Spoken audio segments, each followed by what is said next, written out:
युवराज, हम ये जानना चाहते हैं कि आपको राजकुमारी रूपलेखा कैसी लगी? अभी अभी तो मिले हैं, इतनी जल्दी हम किसी के बारे में राय कैसे बना सकते हैं? कैसा शोर है ये?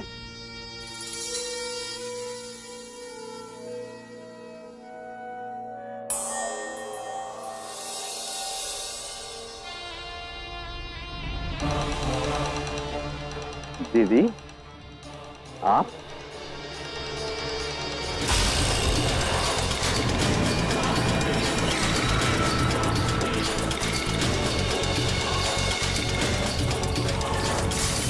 ये झूमर गिरा नहीं, बल्कि गिराया गया है।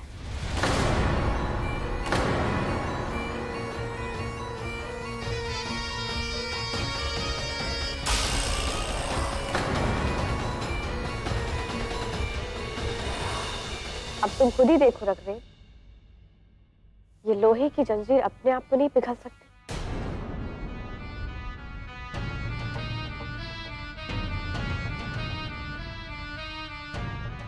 कोई हमारे भतीजे को मारना चाहता है। पर ऐसा कौन कर सकता है? और देवरक्षिका कहाँ है?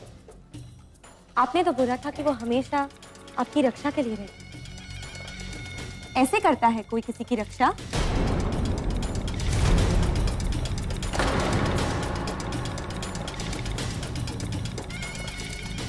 आज अगर हम ना होते तो न जाने क्या हो जाता। अरे ओ, जा बुला कर ला देवरक्षिका को।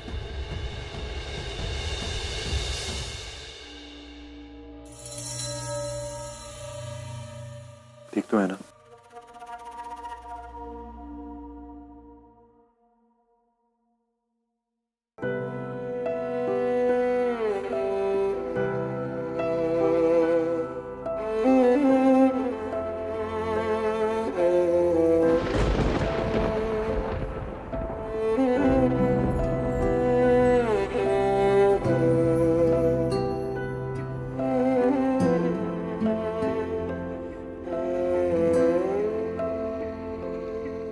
पास आए दूरियां फिर भी कम ना हुई,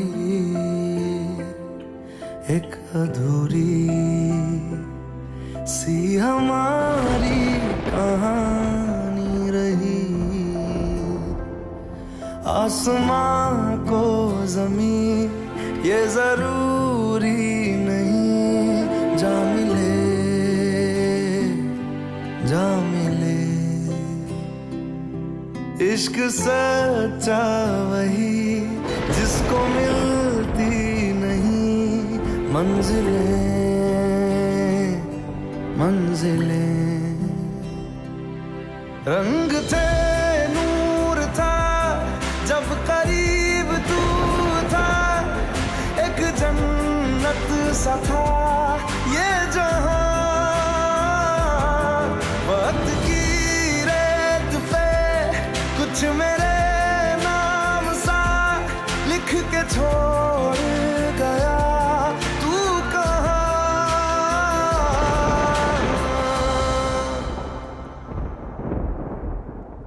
आइए।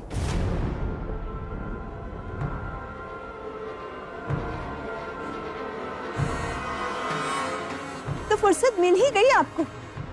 अब देख भी लीजिए, आपके पीछे आपका फर्ज राजकुमारी रूपलेखा को निभाना पड़ा।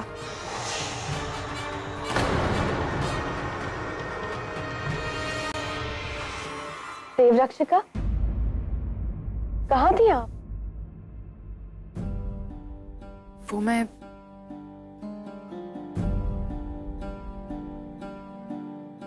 युवराज के कहने पर रसोई घर में खाना बना रही थी। घी जला रही होगी और क्या। आग में घी डालना तो हमें भी खूब आता है देवरक्षिका। अब देखो हम तुम्हारी कैसे बेइज्जती करवाते हैं। छोटी रानी, माना कि देवरक्षिका से बहुत बड़ी भूल हो गई, इसका मतलब ये नहीं है कि आप उनका अपमान करें। कहाँ की देवरक्षिका, बड़ी बड़ी बातें करा लो बस, और क्या। जरा पूछिए इससे। एक मच्छर तक मारा युवराज माधव की रक्षा करने के लिए, बिना बात के इसे महल में उठाकर ले आए। बस अब बैठे बैठे रोटियां तोड़ेगी और कुछ नहीं। बस करिए छोटी रानी, इससे पहले कि आप देव रक्षिका और इनके वंश के बारे में कुछ कहे, आप शांत हो जाइए। अजी काहे का वंश? 420 खानदान है इसका। बस बातों के शेर। ये आप लोग क्या कह रहे हैं? देव रक्षिका अपना कर्तव्य निभाना भूल गई है। 100 साल की देव रक्षिका परंपरा में आज पहली बार ऐसी चूक हुई है। देव रक्षिका काहे की? ये तो देव भक्षिका है, देव भक्षिका। बस करिए छोटी रानी और अपने गुस्से को शांत करिए। हमें तो डर लग रहा है कहीं आप अपने गुस्से में देव रक्षिका को घर से बाहर ही ना निकाल दें। अजी ये तो आपने बहुत बढ़िया बात की, हम इसे अभी घर से निकालते हैं।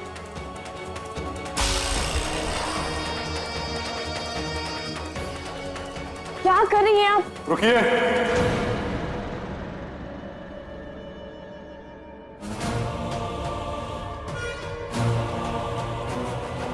बस बहुत हुआ।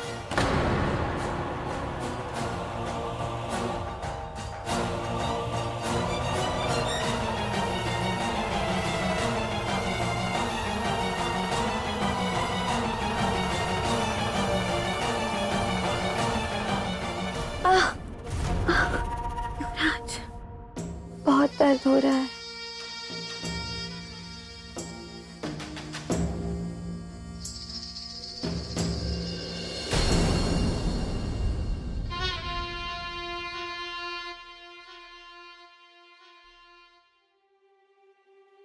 तुम इस महल में सेविका से ज्यादा कुछ नहीं हो। अब जाओ और जाकर युवराज माधव के लिए खाना बनाओ। हमारी अधूरी कहानी, हमारी अधूरी कहानी, हमारी अधूरी कहानी, हमारी अधूरी कहानी।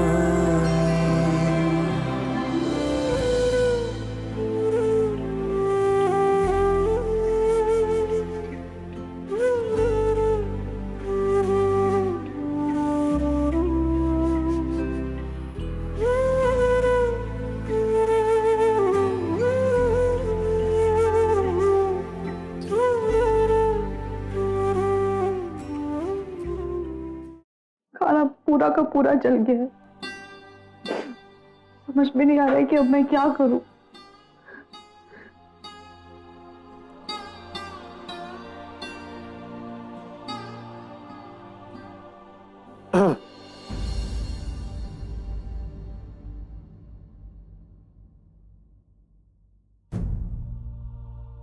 ठीक तो हो ना? अब तक तो नहीं, लेकिन एक बार हम आपके हाथों का खाना खा लें तो जरूर ठीक हो जाएंगे।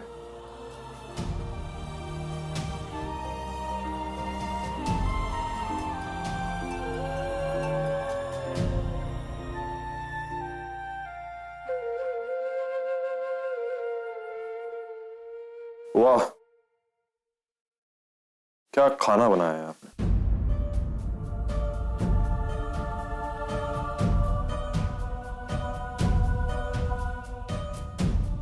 आपने तो हमारे राज्य का नक्शा ही बना दिया। माधव, तुम ऐसे क्यों कर रहे हो? तुम, आप बात तो ऐसे कर रही हैं जैसे कोई अपने दोस्त या पति से बात करता है, लेकिन हम तो दोनों ही नहीं हैं। आप एक देवरक्षिका हैं और हम एक युवराज। आप अपनी हद में रहिए और दोबारा हमें तुम मत कहिएगा।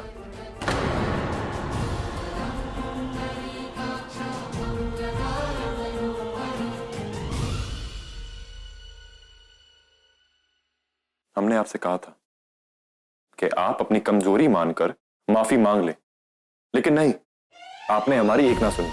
अब अगले 15 मिनट में आपको खाना परोसना है।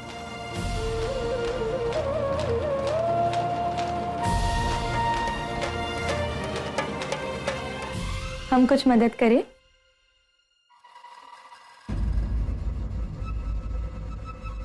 हमारा मतलब है, अगर आप दोनों को कोई एतराज ना हो तो आज सबके लिए खाना हम बनाना पसंद करेंगे। लेकिन आप तो एक राजकुमारी हैं, क्या आपको खाना बनाना आता है? राजकुमारी को तो सब कुछ बनाना आना चाहिए, तलवार भी चलाना आना चाहिए और घर भी चलाना। तो फिर बताइए, क्या हम खाना बना सकते हैं? ये आप ही का महल है राजकुमारी जी, और अपने महल में इजाजत नहीं ली जाती। आप जो चाहें वो करें। कोई है? जी युवराज जी। हम चाहते हैं कि आप राजकुमारी रूपलेखा जी की मदद कीजिए, और आप देवरक्षिका जी, आप जाइए और थोड़ी देर आराम कीजिए। सारा खाना जलाकर आप काफी थक गई होंगी।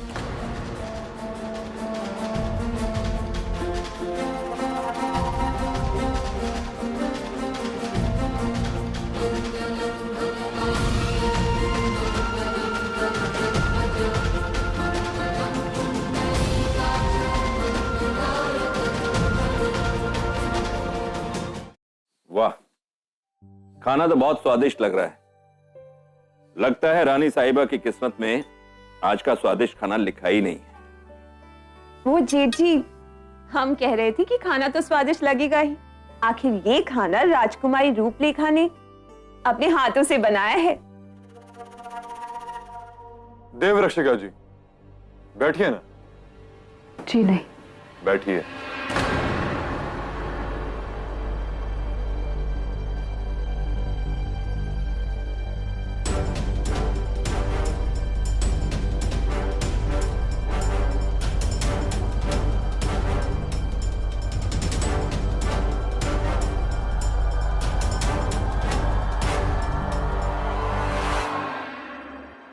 रघुवेंद्र, हमें लगता है कि राजकुमारी रूपलेखा माधव के लिए आदर्श जीवन संगनी है।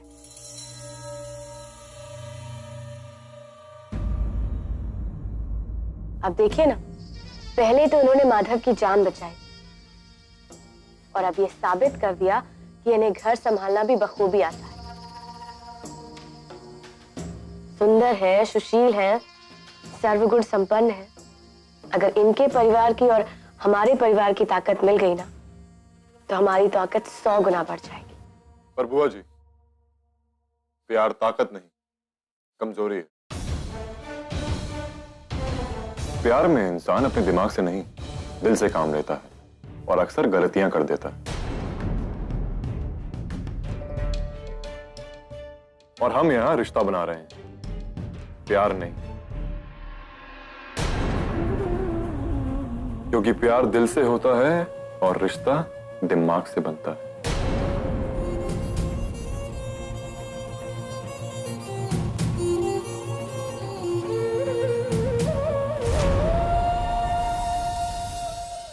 और हम एक युवराज हैं। एक युवराज को हमेशा अपने दिमाग से काम लेना चाहिए, दिल से नहीं।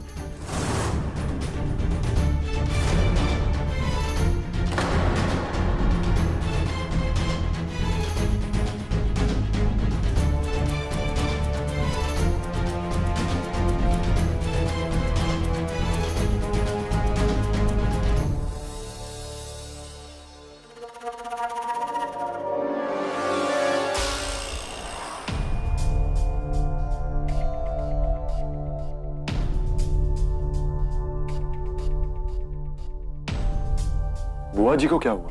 बड़ों से जुबान लड़ाएंगे तो और क्या होगा। आपकी बदतमीजी हम तो सहन कर ही लेते हैं, लेकिन मृणालिनी दीदी हमसे भी बड़ी है। हम जरा दीदी को मना के आते हैं। छोटी रानी, दीदी अभी नाराज है, उन्हें अकेले छोड़ देना ही बेहतर है। और वैसे भी राजकुमारी रूपलेखा ने अपने हाथों से खाना बनाया है, खाना बीच में छोड़कर मत जाइए। नागरानी को एकदम से क्या हो गया? ऐसा गुस्सा करने वाली कोई बात ही नहीं थी। राजकुमारी रूपलेखा क्या हुआ? अरे आपका शरीर तो ठंडा पड़ रहा है, आपकी तबीयत तो ठीक है ना? आपको तो बुखार है। बुखार है? हमें वैद्य जी को बुलाना चाहिए।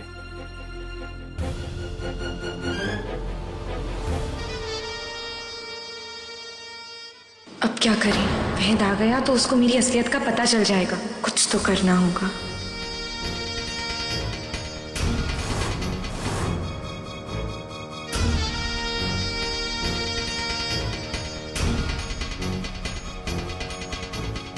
कि नहीं, हमें कुछ नहीं हुआ है, हम ठीक हैं। बस थोड़ा सा आराम कर देंगे, हम ठीक हो जाएंगे। राजकुमारी, आप हमारी मेहमान हैं, आपकी देखभाल करना हमारा कर्तव्य है। अगर तबीयत ज्यादा खराब हो जाएगी तो युवराज, मुझे लगता है कि हमें डॉक्टर की वेट नहीं करनी चाहिए। हम अभी सेवक से कहते हैं, वो इन्हें ले जाएंगे। अरे युवराज माधव, सेवक क्यों लेके जाएंगे? ऐसे समय में तो अपनों की जरूरत होती है ना।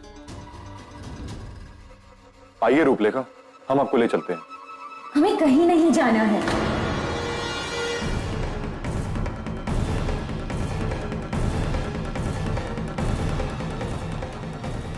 अरे राजकुमारी इतनी हड़बड़ाती हुई क्यों चली गई?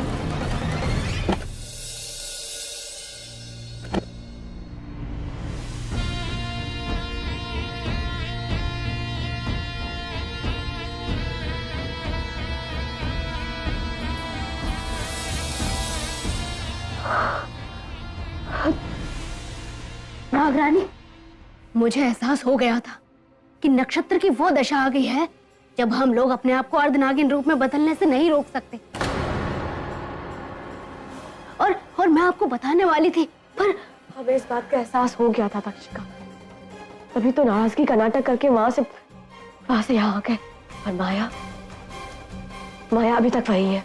आप उसकी फिक्र मत कीजिए, वो खतरों को पहचानना भी जानती है और खतरों से बच के निकलना भी।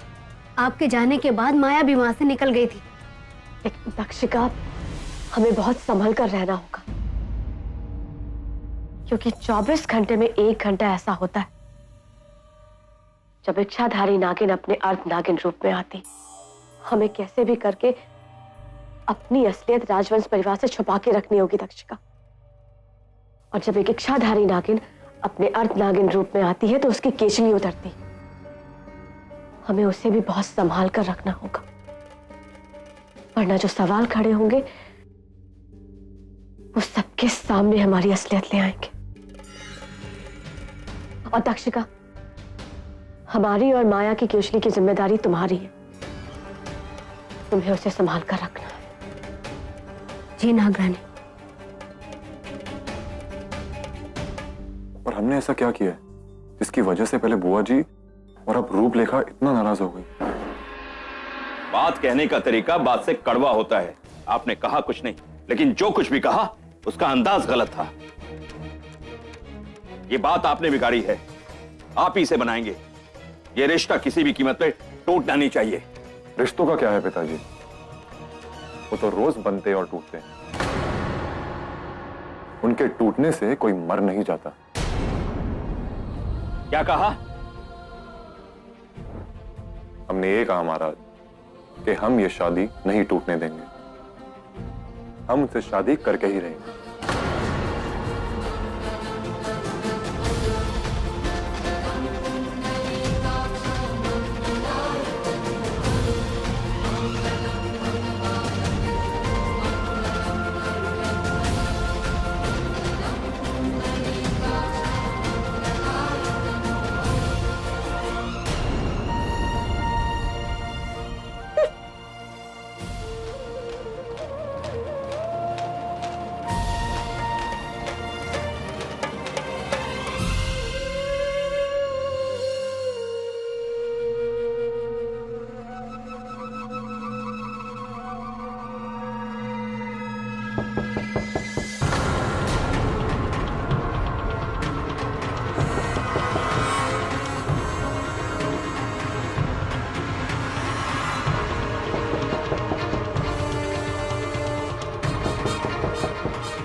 हम हैं दीदी।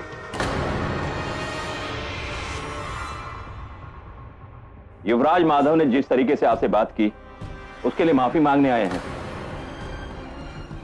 दरवाजा खोलिए दीदी।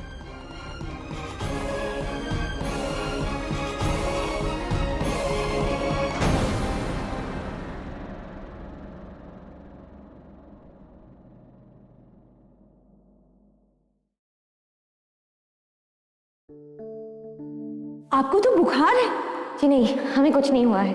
आइए रूपलेखा, हम आपको ले चलते हैं। हमें कहीं नहीं जाना है। समझ नहीं पा रही हूँ कि राजकुमारी ऐसे अचानक से क्यों चली गई। नाराज होने की तो कोई वजह ही नहीं थी। मुझे उनसे बात करनी पड़ेगी। कहीं कुछ और बात तो नहीं, इससे पहले कि बात और बिगड़ जाए। मुझे इस बात को यहीं सुलझाना होगा।